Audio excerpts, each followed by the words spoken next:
Good evening, 12s, and welcome to the Seahawks 360 podcast, where we look at the Seahawks from every angle every week. I'm your host, Candace Higgins, No, I'm Tino Ganasius. and we are back for an instant reaction for the Seahawks game. They just defeated the Arizona Cardinals 16-6. It's a lot, it's a game of ups and downs for sure. A lot to get into with this one, but before we get into too much, Tino, we won the game. So I We just won want the to go game. on that for a little bit. How you feeling, man? Feeling great. Defense.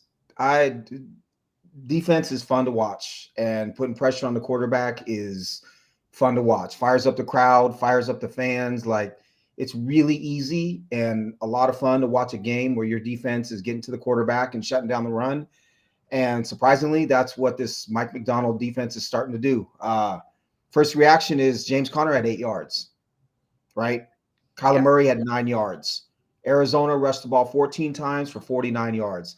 Their winning was predicated on running the ball coming into this game, and the Seahawks figured out a way to shut that down. Leonard Williams lived in this backfield.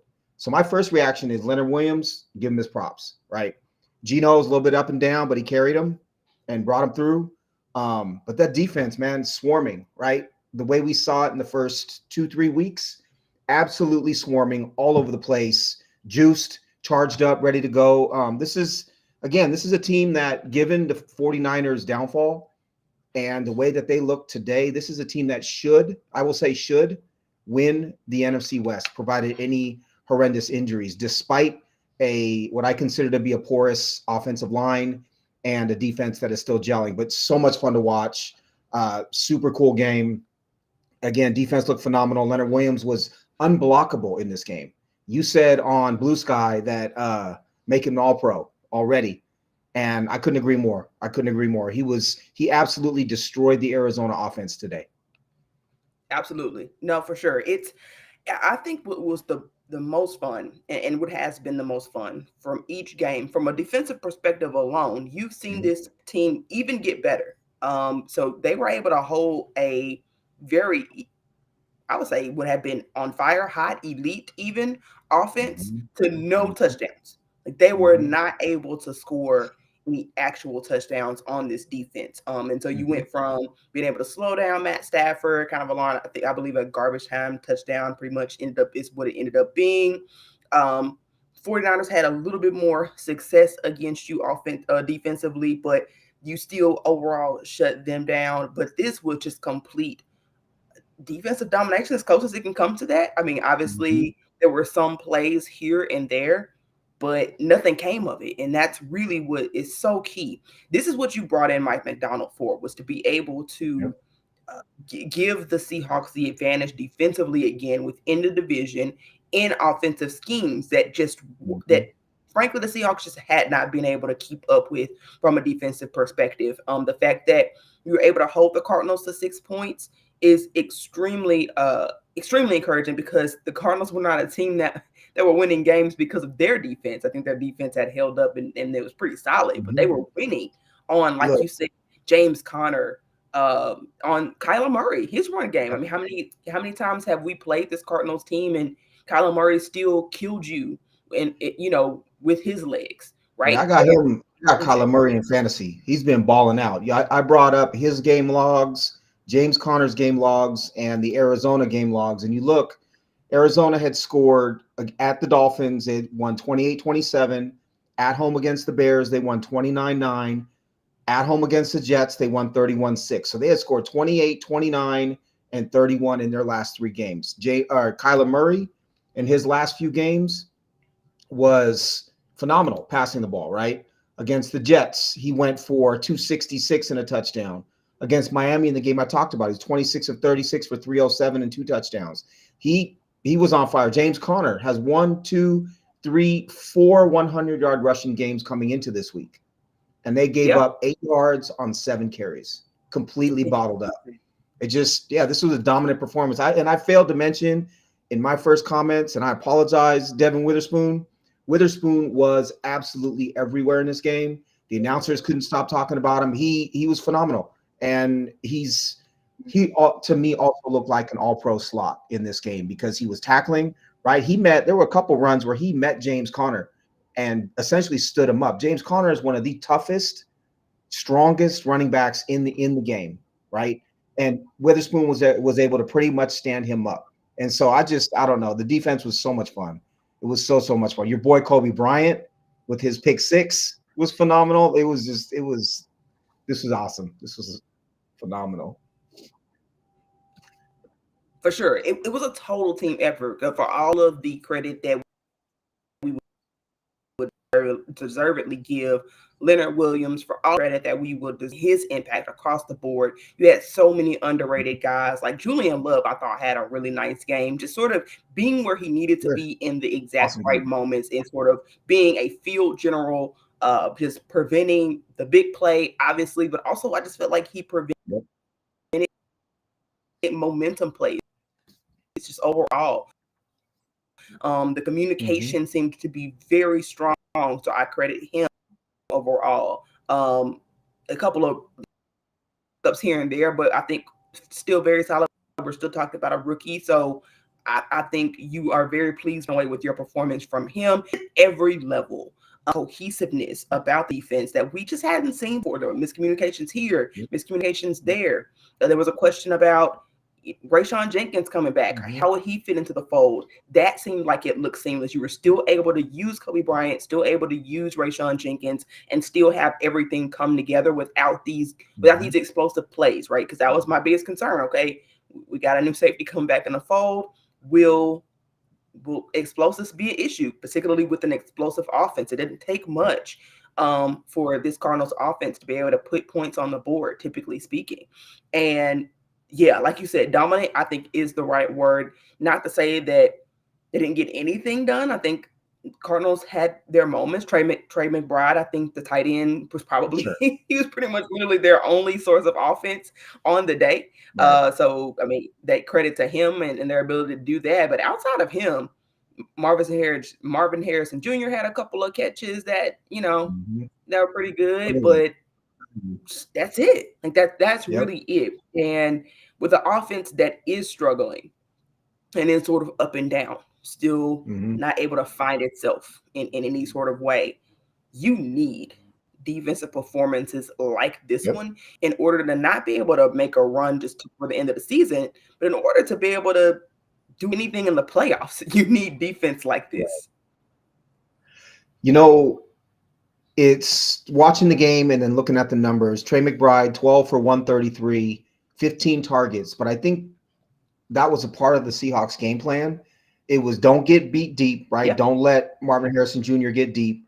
As you said, Julian Love honestly looked, this was the closest we saw to Earl Thomas, was the way Julian Love looked today. He had so much range. There was that one play on the sideline where Kyler Murray was scrambling a little bit and it looked like the receiver was open and he came out of nowhere, right? And that's the type of safety range that we're not used to seeing anymore. And he was phenomenal. But my point about McBride is if you're not going to give up the deep ball, right, and you're going to play a little bit off, at least, safety wise, but you're still trying to stop the run. You had really aggressive linebacker play. And when you play that in that way, you're giving up something in the middle, right? You're trying to press the line of scrimmage. You see Jones and Tyrese Knight at the line of scrimmage trying to stop the run, and then you're not giving up the deep ball. So naturally, you give up stuff in the middle, and that's McBride's role, right? And McBride is a weapon. McBride is probably top 3 tight end as far as I'm concerned in the NFL at this point in time. But you know what? If they're not going to score, and you're giving up some yards, but you're not giving up touchdowns as they did, it works, right? You're going to have to give up yards somewhere, and you're not shutting everybody down. They said, we're not letting you get deep and we're not letting you run the ball. So good luck with Trey McBride. For me personally, it's more fun to watch a dominant defense in the way that they played today than it is to watch like a 45-43 type game where it's just up and down the field. Those games can be fun, but this is sustainable, right? Because there's something you can build upon in this game. You can build on a great defense. Now we'll get to Geno in a minute, but you can't have those against better teams. You can't have those brain farts. You can't have him throwing to the wrong color, which is what he did right in the red zone. But overall, again, this is something you can build upon. This is the type of formula that you can run all the way to an NFC championship game, right? You can get on a run with the hot offense if the defense is going to be this consistent. And again, we've said it over and over again. We said it last year. We said it in the offseason. We both said it this whole time. If you play assignment-focused defense, you can win, right? And then you start to infuse it with talent, with an Ernest Jones the fourth, with Tyrese Knight, right? With Byron Murphy being healthy, and you infuse more talent and you still play assignment-focused football, the defense can be absolutely phenomenal. And that's what we saw. This was the first place team we took on. This wasn't a scrub team. This wasn't a bottom feeder, right? And they gave up 6 points. I don't know. I keep saying it's awesome. That's how I feel. Yeah, no, bask in the moment. We deserve it, especially when things got sticky there at the end. You weren't for sure that the Seahawks are going to be able to pull out this win. But just before we get to the offense, I just want to speak to the importance of this win. It was a huge deal. Not only are you now back in first place in the division, but the 49ers have lost. And so you gain ground on them. That's a big deal. And then not only did they lose, but they've got some significant injuries. And so that vibe is just downhill right now at the moment. And so really you're looking at another opportunity to potentially put away the Cardinals if you can pull off a second win against them on the road, if you can, right? You also are playing the Eagles actively now. We'll see how that game turns out. I mean, obviously that's going to be a big factor here, as the Rams do have a tiebreaker right now. But you are right in the thick of it. And as far as the schedule lays out, you're in control of your own destiny. And I think when you're this far, this late into the season with a rookie head coach and really, frankly, an entire rookie coaching staff, this is more than you could ask for at this time. Yeah. So it's the schedule. Oh, sorry. Go ahead. No. Go ahead. Go to the schedule. I was going to say the schedule is interesting because, you look at Jets next week, and coming into the season, I think we both said that was an L, right? You're traveling across the country. I think it's Aaron. We expected. I think I said an L. You may have said a W. I might have said a W. I think I kept going back and forth on this one because I didn't know how Rodgers' health would be at this point in the season. That was sort of my caveat. At this point, if the Seahawks are for real, they got to win this one, right? Yeah. Because the Jets are just in shambles. It wouldn't surprise me to see Aaron Rodgers get cut before this game. Like, there have been rumors that the owner wants everybody gone, essentially.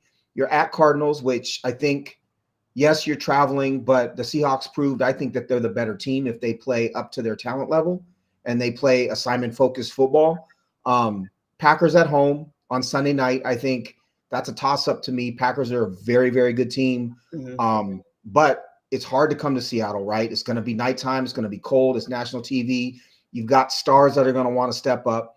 Vikings at home. Vikings are a tough out, but it's a team that the Seahawks can beat. And then you're in Chicago against the Bears, which the day after Christmas, and the Bears, still rookie quarterback, right? And so if you can heat him up with pressure, you've got a very good chance in that game. And then at Rams to close the season out, which is always a toss-up. So I could see them losing, 6 games? I can see them losing 4 of 6. I could see them winning 4 or 5 of 6, right? I think it can go either way. But you put yourself in a position to make a run. And I think that's all you really could have asked for at the beginning of this season. We talked about that. We didn't expect them to go 13-4, right? When we talked, it was 10 wins, 11 wins. A rough season might be 8-9 wins, but we were just like, just be in contention, get into the playoffs. Again, your thing is winning culture. And we've talked about that a lot. They're establishing a winning culture. Just whatever happens from this point on, unless they lose all their games, they've established that the floor is a 500 team, right? We are too smart, too aggressive, too talented at this point in time to not be at least a 500 team, but expect to win double-digit games. It's a really good place to be. And I think there were times where both of us didn't know if we were going to get to this spot at this point in the season, but it's really satisfying. It feels good. It feels like it's sustainable. That's another word you use quite often. This isn't a flash in the pan. This is something that they can maintain. So a lot to look forward to for Seahawks fans, I think. And I think this is the blueprint for what this team can and should do in the future. We'll talk about the offense in a minute, but defensively, this is 100% the blueprint, right? Stop the run. Don't let up any big plays. Let your defense be aggressive and let the talent shine through. Yeah, absolutely. Okay, now for the offense.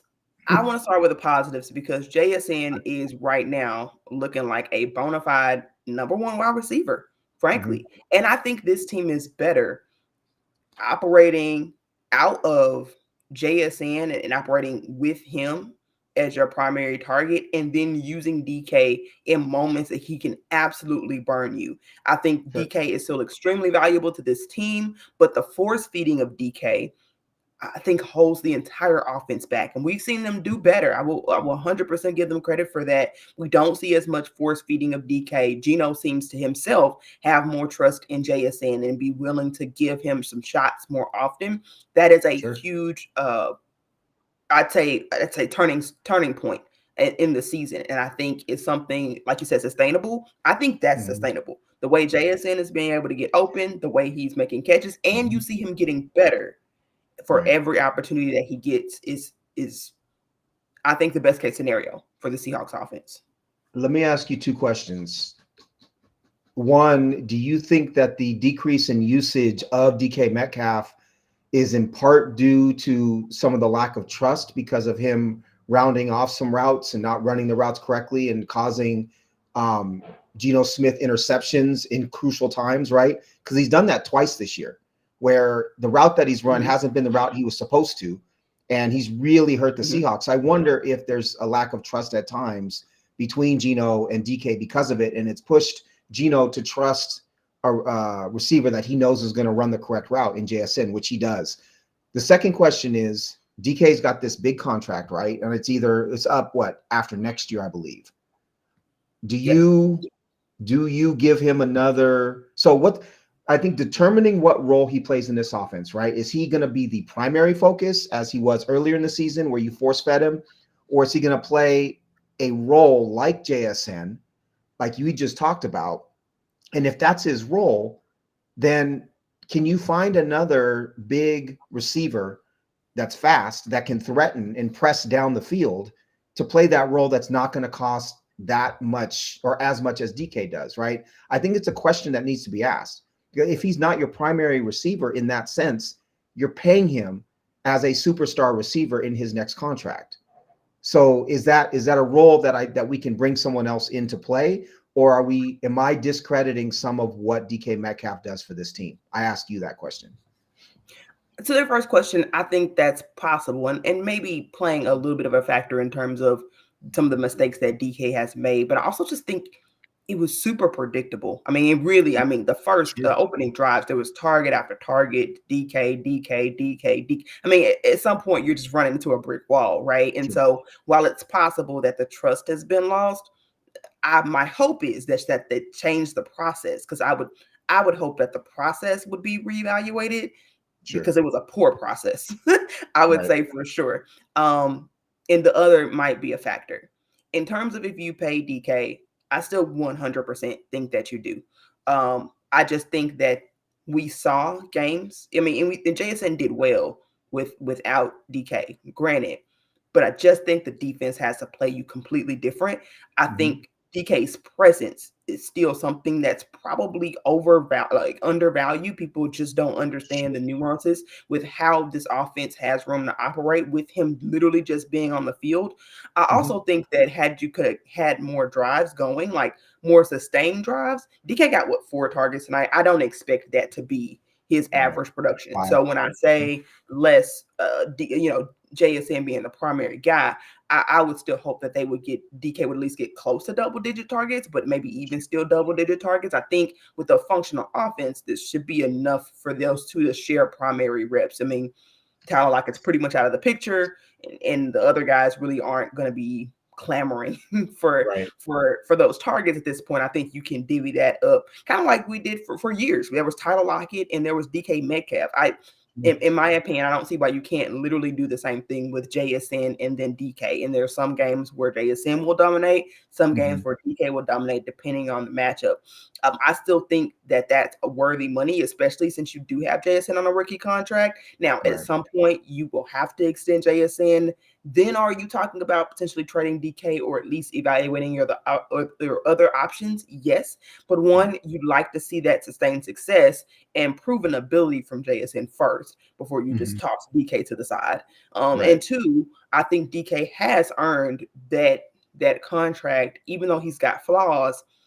Frankly, I think a lot of wide receivers have flaws, and I think that we don't see other wide receivers' flaws as often because we're not watching them the same way every Sunday. So, still team pay DK, valuable is for sure, but I think having JSN's emergence gives you the option to at least consider other things. I still think you extend DK. His production will still be good. You can trade him if you need to later on down the road. I think even after an extension, we've seen it done in the NFL before. It's not an impossible prospect, but give yourself the option. So I agree. I think so. A couple of things. First is Gino is really good at understanding kind of what the defense is giving him. And I know there are times where he makes really bonehead mistakes, but the reality is he's an above average quarterback at understanding what the defense is doing. And I think sometimes I'm guilty of reading too much into target numbers and assuming that the Seahawks are trying to do something when it's more that he's trying to distribute. He's going to where the coverage isn't, right? Or he's going to what the defense is giving him. And so, of course, they're not going to give him DK deep, right? Teams planning to play the Seahawks are rolling the safety deep, to make sure DK doesn't do that. And so I have to acknowledge that for one. And what that does, as you were alluding to, is that takes a safety away from the ability to cover either the other side of the field or underneath. And so I think JSN needs part of what I meant about DK not being with this team anymore is you would still have to bring in a 4-3-5 burner, right? To be able to threaten deep if JSN is going to function. He's not functioning with another possession receiver on the other side because we saw that when DK was out. So I also am team pay DK 100%. I think that's, to me, he's still an extreme talent.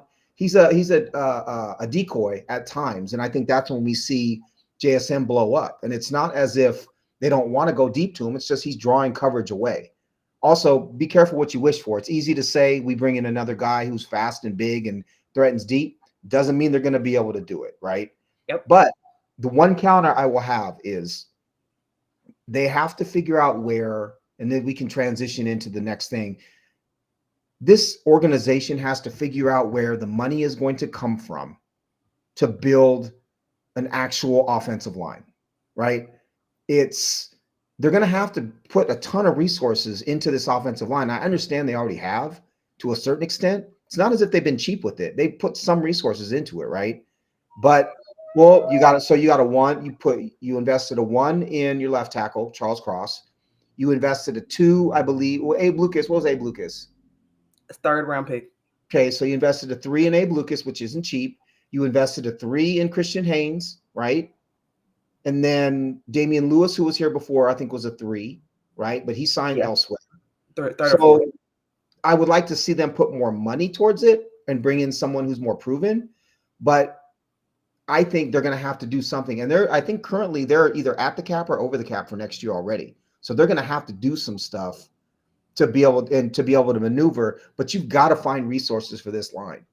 This line play is today 25 rushes, 65 yards, right? That's not a Mike McDonald team. Whether we want to acknowledge it or not, he wants to run the ball. He wants to establish physical dominance, right? He wants to be a dominant, mean, smash mouth type of team. That doesn't always mean you're running the ball 40 times, but that's the type of play he wants from his offense. They ain't doing it right now. It's not cutting it. There were some flashes. I can't say skeet. I got to say something else. I'm from a different place than whoever came up with that term. We got to call, I don't know what we're calling it. We got to call it something different, but I was online. We were online and on Blue Sky going back and forth. And, you mentioned Christian Haynes had a nice block. Mhm. Abe Lucas, we saw, out in front of Mhm. K9, and there's some flashes of some good play. But Right. as much as I love my Michigan man, Olu Oluwatimi, he looked like his feet were like tied to cinder blocks. Like you just saw people go right around him over and over again. And you have to have a mobile center. You have to have a center that can move in this league. He can't move. That's why he shouldn't be starting, right? I think you can ask legitimate questions about Charles Cross. Are you giving him a second contract? I know the talent is there, right? And the quickness is there. And I want to love him. I want him to be great. He hasn't been great this year. You don't know what you have in Christian Haynes. Lakin Tomlinson is a stopgap without the person next, right? He's not mentoring anybody because you don't know who's playing left guard next year. So you got a Yeah. hole left guard, you got a hole at center, you got a question mark at right guard. And as much as I want Abe Lucas to be healthy and play well, I know I tease every day, all the time, but he's really talented. When he's on the field, he's good, right? He's good to great. I think he has all pro ability. Mhm. But going into 25, assuming he's our right tackle, I think is fool's gold, right? That's a Right. scary proposition. But the problem is, if you've got to fix 2.5 positions already on that line, you're not necessarily prioritizing right tackle, right? They're going to prioritize left guard, they're going to prioritize center, and then if they don't have the resources, they're going to say, I think we're going to keep rolling with Lucas and Jarrell, and we're going to fix everything else. And I don't know that I could blame them. So it's, again, getting back to the resources conversation, they got to find it somewhere, whether it's draft picks or paying somebody. They're going to have to fix that line because that line's not cutting it right now. I'm still gonna stick by. I think more than likely the bulk of your fixing positions will have to be drafting, just because again in this league people aren't letting really good offensive linemen walk. Period. Point blank. Period. It's not something that happens very often. You can get another couple stopgaps, Get a but George Fant. You can get a George Fant for you can get a George Fant. You can get a serviceable guy. You can get Yeah. a guy who will be great depth for you. I think that's what you can use free agency for. But in terms of getting top tier quality, Michael consistent Onwenu, you should have starter, gotten him. who Onwenu I from still don't think that's the option that you thought it was. But the guy went back to the team that signed him, and I think he wanted to stay where he was. yes, most of the time that's the case. You can throw a bag at somebody though if you need to. You know what I mean? Like you throw a bag at a lineman, he's not necessarily going to stay there, but you're going to have to overpay to get him. But I agree with you. I think the place to But build, can't they match it if he's restricted? depending on if they have the money or you put a poison pill or whatever in it, you figure it out. But I don't know that again, you are. from my perspective, but I agree with you. I agree with you. Like I would love to see them spend like 3 of their first 4 picks or 2 of their first 3 picks Yes. on offensive linemen. Go and get an elite talent, right? Right. Quit BSing with this, even a 3rd round Third, pick. Quit fourth, BSing fifth with that. round. Yeah. Or Lakin Tomlinson, or whatever, all these other stiffs. Or an Oluwatimi, or even a Connor Williams. I know Connor Williams is supposed to be great, but there were question marks. There were always question marks about him, his health. There's a reason why he bounced around to 3 teams, right? Go out and get an elite, go get the best guard in the draft, Was right? it 2? I think it was 2 teams for No, it was Connor. Miami, Dallas, and I think there was one other team. No, it was Dallas and Miami. Well, Seahawks would be the 3rd then. Yeah, Seahawks were the My 3rd. point is, if you're that good and you were already on 3 teams, like what's going on, right? So again, if it's me, if they went out and they got a guard at in the 1st round and they got like the best center in the 2nd round, and you plug those guys in knowing they're going to make some mistakes, but you've got this elite ceiling now, at minimum, you would see those guys open some more holes. I think we're wasting. I know running backs are valued differently these days, but we're wasting Kenneth Walker the 3rd, 2nd. Yes. Sorry, I'm the 3rd. Completely He's the agree. 2nd. We're wasting him though. Like, Yeah, we are. this is a dude who could be a 1,500-yard rusher and catch 70 passes out of the backfield, and he's just kind of toiling in getting his butt kicked in the backfield every game. Yeah. So to me, yeah, go spend those draft resources, whatever it takes, but we need a new offensive line. Yeah, I think for sure. I think I agree with you. We see flashes, and I Mhm. will point out that seeing flashes is an improvement from where we were 3 weeks ago.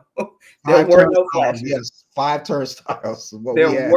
There were no flashes. There We were looked no like a instances New of York subway entrance. That's what we looked like. 100%. It was bad. It was 100%. bad. So, despite the fact that the offensive line gave up 5 sacks, the fact that I can still sit here and say it was improvement is really an indictment on where we were a few weeks ago. But Yes. I think that legitimately that you can say that there were times where Gino had literally all day. He had so All much day. time. I think he was uncomfortable. Like he Mhm. literally didn't know what to do. He looked like And he looked like playing like elementary school quarterback where you didn't get to rush the quarterback or you had to count to like 10 Mississippi or whatever it was. That was bad. yeah, That was yeah, bad, there bad. were some, and some of that is probably, I would say, the Cardinals don't have a dominant defensive line by any means, Mm, so I'm sure it was twofold. mm. But those are just moments that you didn't see flashes in the run game. Their ability to have a run game in the second half, I think, was also a thing. There were some holes there. Jack Yeah. Charbonnet isn't getting anywhere without somebody's hole We we that's being made for him. we got to have a real conversation about him He had a good because he's game, but not. now it's not the game. Got to have another one. Uh, but He he's averaged not. more yards per carry than K9. He will. He so I think he will look. The thing with him is he will look pretty good behind a good line, right? But Yeah, he lacks creates he so lacks creativity and yes, the ability to create anything for himself. He's correct. totally dependent upon running Yes. behind a good line. I think if you put him behind a Niners line, he'd be awesome, Oh right? yeah. But in this fit with this team, it's when he No, gets the ball, I'm expecting 2.5 yards, right? Every he single did time pretty he gets the ball. he did pretty good today. I can't kill 3.7. him. I can't kill him today. There'll be a day where I can kill him, so I'm not worried about it. But not today. We'll give him his flowers. He did decent today. But Wait, I wait, wait, agree wait, with wait. You get you. Flowers for 6 carries for 22 yards now? From where we saw that man, I mean, what he had like five carries for -3 yards. Again, an indictment of the Seahawks offensive line is that we're saying 6 for 22 is a good performance. I said decent. I said decent. Hey, I'm just trying to let us have Dandelions. You get your today. dandelions for 6 for 22. We just won a game. You can't rip people I when you win a know. game. I'm trying I to be know. positive. He was All right. decent, but I agree with you in your evaluation of him as a player for sure. I did say that I would like to see more Kenny McIntosh. Now I meant in the running back position. They seem to throw him The kick out there returner. as a returner as soon as I said that. And I guess I should have been more specific. They were obviously watching or listening. I mean, like, no. I mean, like, give him running reps. I was laughing when I saw that too. He was like, we were like, don't return it. No, no, no, no, no. Yeah, no, he definitely messed that up. He lost any hope I think he had of being in special teams. But anywho, I still think the creativity that he can potentially bring is Mhm. worthy of reps.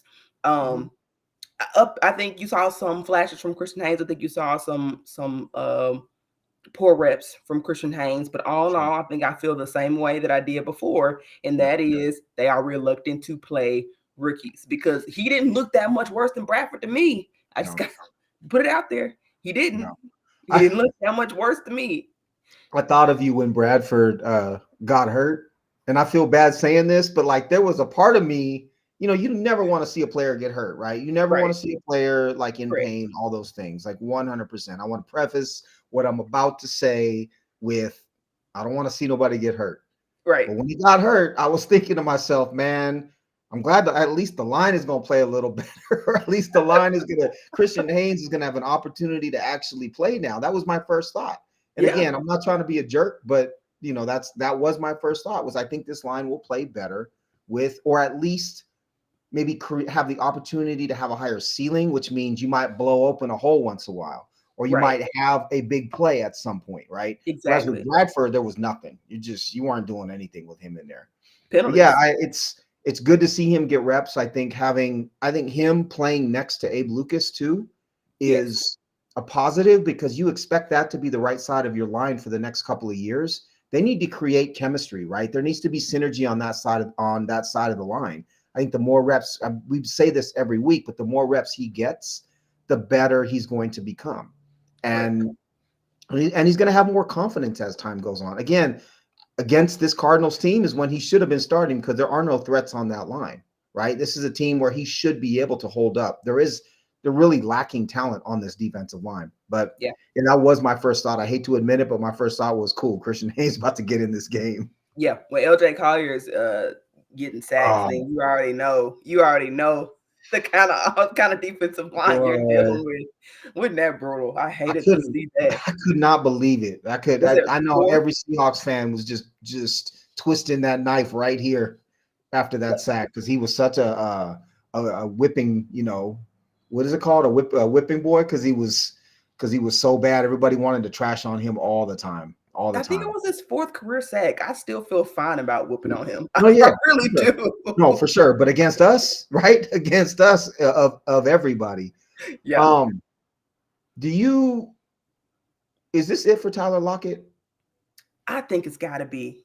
Yeah, I do. In terms of where you can get money back, now there are a lot of restructures. I've listened to several people talk about the cash plays. If John is willing to be creative, if sometimes Mhm. he's shown that he will in recent years, but before that he wasn't. But if he's willing to be creative, there's a lot of restructures on the table. People that don't have a ton of guaranteed money that he could definitely move some things around. So I think that the Seahawks could definitely keep anybody they want to keep. That Right. shouldn't be an issue. But I really hope Lockett's in the mindset to retire. I don't even think he has a ton of trade value at No, this no, no, point. no. And I think that it's the end for him. It's the Now, end for him. I think he would provide if he say he was a number 4 and he was essentially on your bench and someone to teach, right? And a mentor and a positive, asset in the locker room, all those things, and he was willing to play for very little. I would not mind having him on this team because Yeah. I do think he's really helped JSN a lot, right? In terms of understanding some of the nuances of, being a smaller receiver. I Right. also think that Lockett has always been really smart about not taking hits, right? How many times have you seen him go down after catching the ball? Or, sometimes it's frustrating, but the reality is when you're that little, that's smart, right? Yep. And he has interests outside of football that we all has been well documented, his real Mhm. estate and all the other things that he He tried does. to have a baby. Yeah. Right. So you wonder, like someone who's always been conscious of not getting injured in that sort of like really extreme way and has other things going on. This is pure speculation, but you wonder that if his willingness to walk away, at the right time, quote unquote, is there. I think he will. Right. But again, if I'm running the team, he's welcome to be a part of that wide receiving core as long as he wants to, because I think he is a huge positive for this group. And we don't ever talk about this, but he's really provided the kind of the polar opposite of the DK personality. And I Yes. think that was important, right? It's if Yep. DK played next to another DK, who knows what would happen, Yes. right? True. The locker room roof would blow off. That's But true. he's playing next to someone who causes no rifts, who's very comfortable playing his role, who's pretty quiet, at least publicly, and allows DK to take that spotlight and doesn't mind it. And I think that that's something that's also been very important for this wide receiving core is to allow the focus to be on him because he needs the focus to be on him, quite frankly. But I saw his name and that thought has started to pop up. Like, what does his transition look like, either into another role or into retirement? And I think he's a incredibly underrated player for his career. I think we will look back on his numbers and what he did and say to ourselves, like, I didn't realize he was actually that good, for Yeah. so long. Yeah, one other thing I thought about was that he was pretty new in this game when Doug Baldwin decided to hang it up. And so it's not like it's something that he's not been exposed, that thought that you'd rather leave on a good note than a bad. I'm sure Right. he had conversations with Doug about the reasons that he retired. So to your point, I do sort of hope that this is sort of winding down for him, just because I Mhm. think frankly, I think he's going to live an extremely wonderful life even after. Mhm. And I think he'll still stick around and be a part of this team in some way, just like Community. all of the Mhm. other legendary Seahawks are. And so, for that reason, I'd love to see things end on a positive note for him. And I feel that if he did another year or two, I'm not sure how positive an experience from a fan Right. perspective it would be. Right. Yeah. Right. Or if we would see him at all, really, he might be on the team, but we may not really see him at Yeah. all And in that. you hate that too. Is there Um, anybody else you want to shout out? We didn't talk a ton about Tyrese Knight, but 9 tackles, a sack, a tackle for loss, a QB hit. yeah. Um, obviously Leonard Williams, 2.5 sacks, 3 tackles for loss, pass defended, 4 quarterback hits was probably him and Spoon were the stars to me, and Love, I think, too, you could put in there. But Tyrese Knight is playing like an above average off ball linebacker now, right? This is not just an average player. This is a guy who's playing his role, who's not making mistakes, and is providing explosive plays on occasion. And I know I was slightly higher than you, but not totally. We were making fun of him in the offseason a Yeah. bit. I was just saying, like, let's trust Coach McDonald.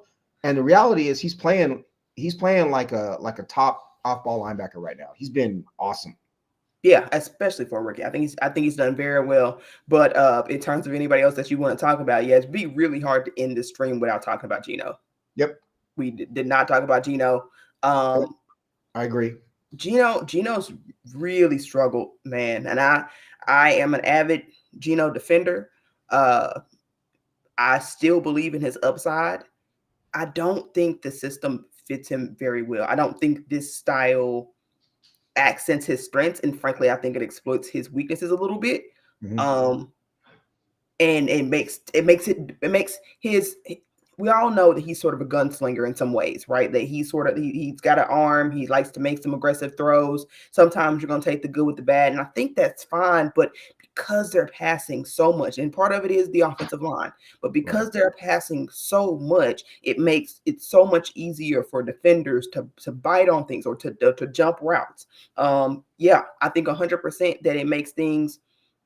I think it makes his turnover worthy plays, it increases them. But also sometimes he's known to make a boneheaded decision or two. And so Right. when you combine it being easier to defend and knowing where he's going to go and knowing what the offense is going to do, and his goofball moments that you always are going to have baked Right. into the season, it leads to entirely too many interceptions. And frankly, it happens too often in critical moments because it takes so often. And I think the hard part too is just that it's so often that, or so rare rather, that the offense truly makes a drive, like has Right. momentum, has possession for a long period of time. There's so many 3 and outs that happen with this team more recently than not. It seems to be getting worse how many 3 and outs they get, that when he Right. does make that boneheaded mistake, they don't have the margin for error that they would if they were putting points up on the board and you had these touchdowns. See, he's not getting touchdowns really at a high rate, but he's getting interceptions, I would say,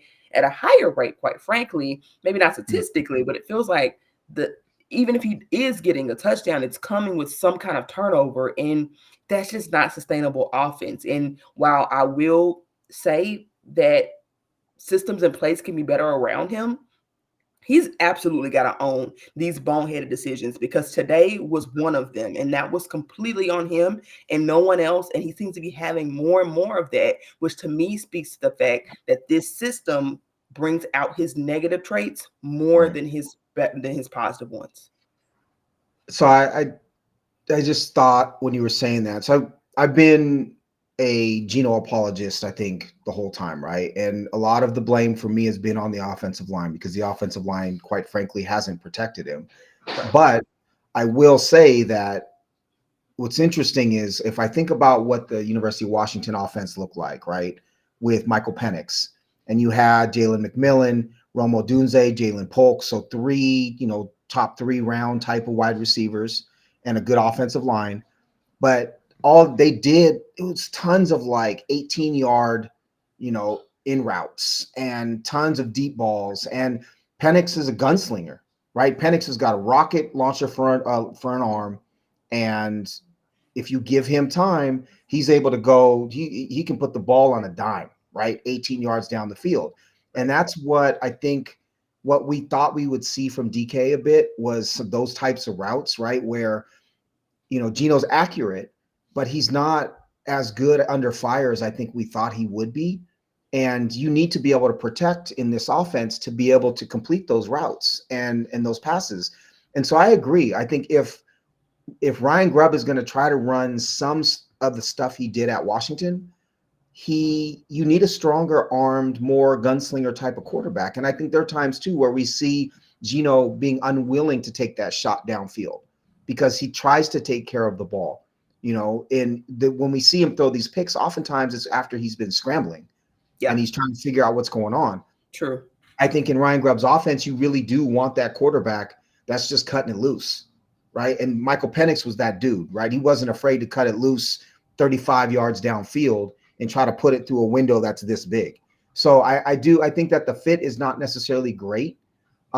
Geno is the type of quarterback, I think we talked about it, could benefit from play action, would benefit from a good running game, can be very accurate in the short and in the intermediate, and would make good decisions if you gave him that type of offense. But that's not the offense that I see Ryan Grubb wanting to run.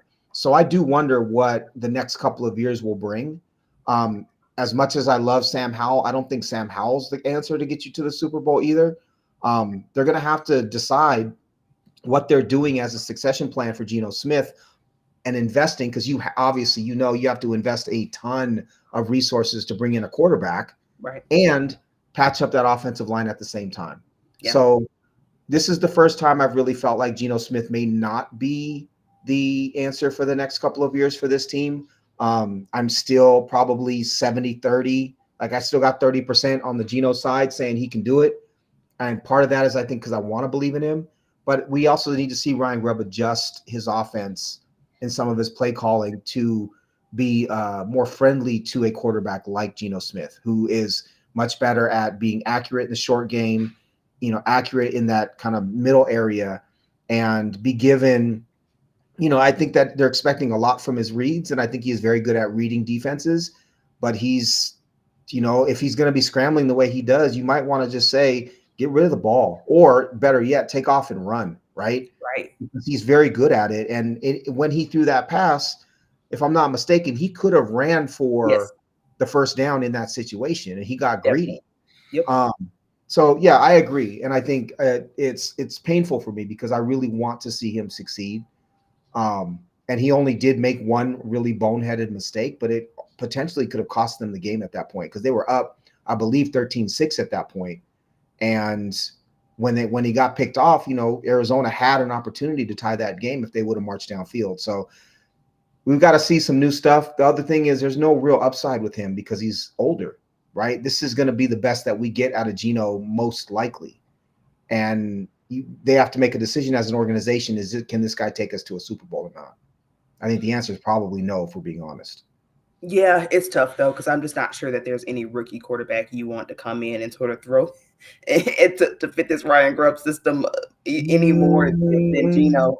It's tough, especially in this upcoming draft. But even I'm just not sure that there are options that you want a guy just, especially rookie year, coming in, slinging thing. I think it creates bad habits. I think you'd want a vet to probably run that kind of system. So anyway, we'll talk about Ryan Grubb another day. We didn't have time to get into that today. I for sure want to deep dive into that. I'd rather keep Geno if I had to choose between the two. But anywho, we got to wrap it up, man. I hope people enjoy it and have a wonderful Thanksgiving holiday. Continue to be safe. Let's get us out of here. Tino, tell the people where they can find you. You can find me on Blue Sky at Tino Jr. 20. You see my handle on the screen there, TINOJR20. Not a ton of content being produced outside of the Seahawks 360 pod right now. Baseball on the way, database work on the way. Excited for Thanksgiving, excited to be with family. Not excited to work on Friday, but it is what it is. We're gonna make it happen. But happy Thanksgiving to everybody, and go Hawks with this win. This was it was a lot of fun. Absolutely. All right, be sure to follow the show at Seahawks360-Pod. Be sure to follow us on Blue Sky at 360.